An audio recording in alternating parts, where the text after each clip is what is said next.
Perkembangan HAM di Eropa. Pada zaman pertengahan, masalah hak asasi manusia sudah mencuat di Inggris.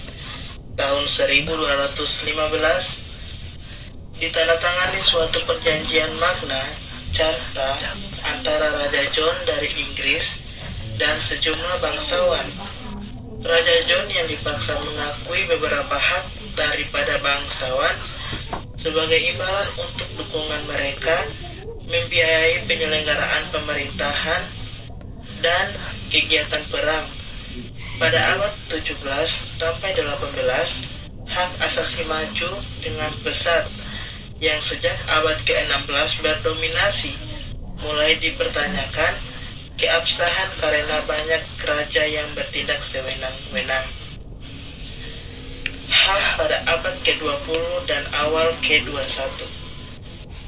Tahun 1929 hingga tahun 1934 terjadi perubahan dalam pemikiran mengenai hak asasi karena terjadinya depresi besar yang melanda sebagian besar dunia. Dalam suasana itu, Presiden Amerika Serikat Roosevelt pada tahun 1941 merumuskan 4 kebebasan, yaitu kebebasan berbicara, menyatakan pendapat, kebebasan beragama, kebebasan dari ketakutan, dan kebebasan dari kemiskinan. Peran negara-negara ke dunia ketiga. Afrika pada tahun 1981 berhasil menyusuri Banjul Charter yang mulai berlaku 1987,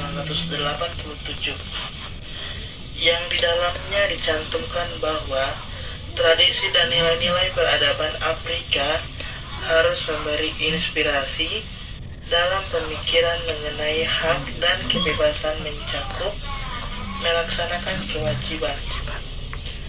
Kairo dirumuskan pada tahun 1990 yang kebanyakan haknya bersifat hak ekonomi. Singapura pada akhir 1988 dimulai gerakan untuk secara sadar menyusun semacam doktrin identitas Singapura yang dapat menunjang negara kecil yang multiras. Hak asasi manusia di Indonesia. Masa demokrasi parlementer, hak asasi yang tercantum dalam Undang-Undang Dasar 1945 tidak termuat dalam suatu piagam terpisah, tetapi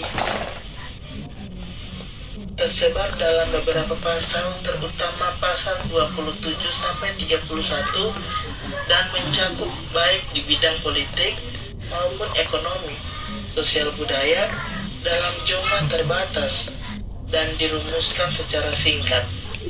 Hal ini mengherankan mengingat bahwa naskah disusun pada akhir pendudukan Jepang dalam suasana mendesak. Masa demokrasi terpimpin dengan kembalinya Indonesia ke Undang-Undang Dasar 1945. Dengan sendirinya, hak asasi manusia kembali terbatas jumlahnya. Di bawah Presiden Soekarno, beberapa hak asasi seperti hak mengeluarkan pendapat secara berangsur-angsur mulai dibatasi. Masa demokrasi Pancasila.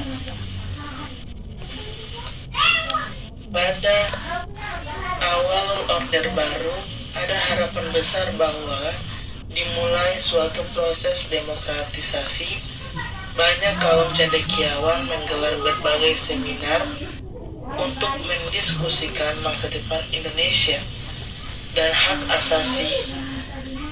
Pada awalnya diupayakan untuk menambahkan jumlah hak asasi yang termuat dalam Undang-Undang Dasar melalui suatu panitia majelis permusyawaratan